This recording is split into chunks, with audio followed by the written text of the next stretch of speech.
Mr. President.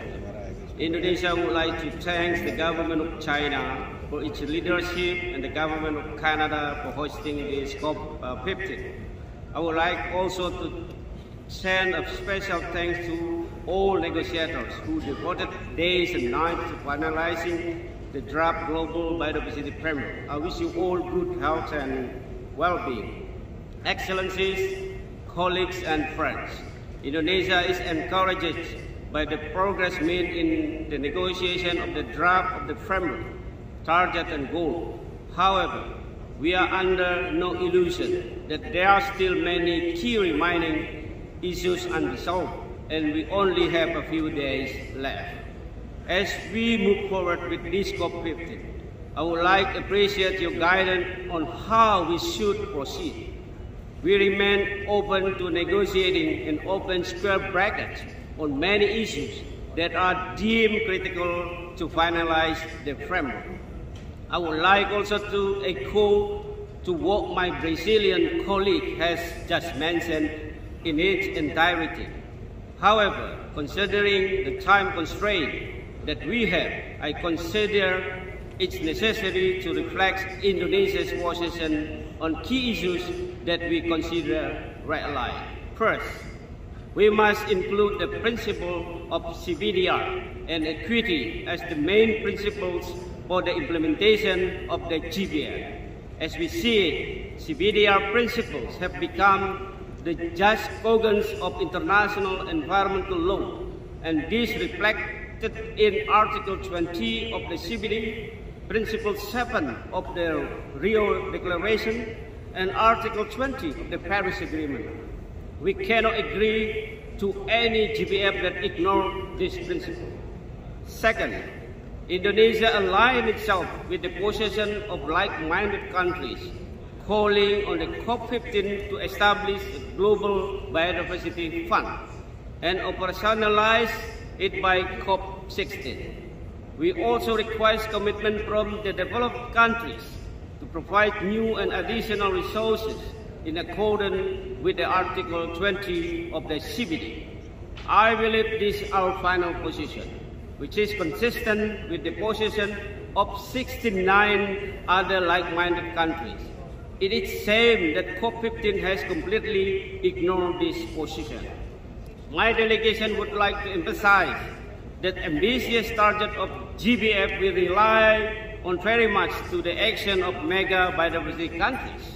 Without solidarity of developed countries to provide new and additional support, financial support, our ambition in GBF is just unrealistic ambition. Taking Indonesia as an example, according to our data so far, our domestic funding resources have provided about 25.3% of total funding requirement annually. On the other side, GF only provided about 0.7% annually from GF4 up to GF7. The allocated fund from GF is still far from the needs. We urge developed countries to increase their contribution through GF significantly, while we also look for another alternative to develop dedicated global biodiversity fund as the main financing instrument of GBF post-2020 for long-term and complement the GF. By combining all these financial efforts, we really hope that we can work together to implement the GBF post-2020.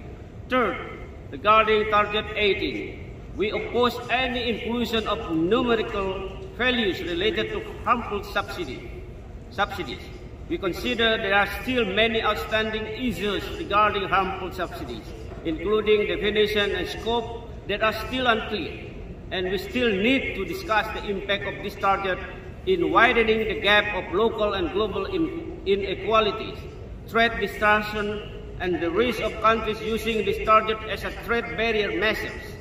We consider the discussion of these socio-economic issues must be integral when we want to undertake phasing out of harmful subsidies.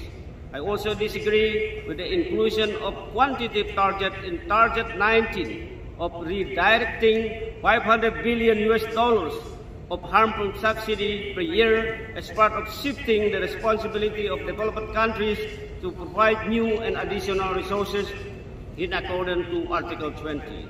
Finally, concerning Goal A, we support ambitious yet pragmatic target to help reverse the loss of biodiversity post-2020. However, we must realize that not all parties are at the same level if targets are assessed numerically. We are committed to supporting voluntary commitment with the necessary flexibility based on common but differentiated responsibility, recognizing respective national circumstances and priorities and capability. For this reason, we cannot agree with the inclusion of numerical target in Goal A and the related target. Thank you very much, Mr. President.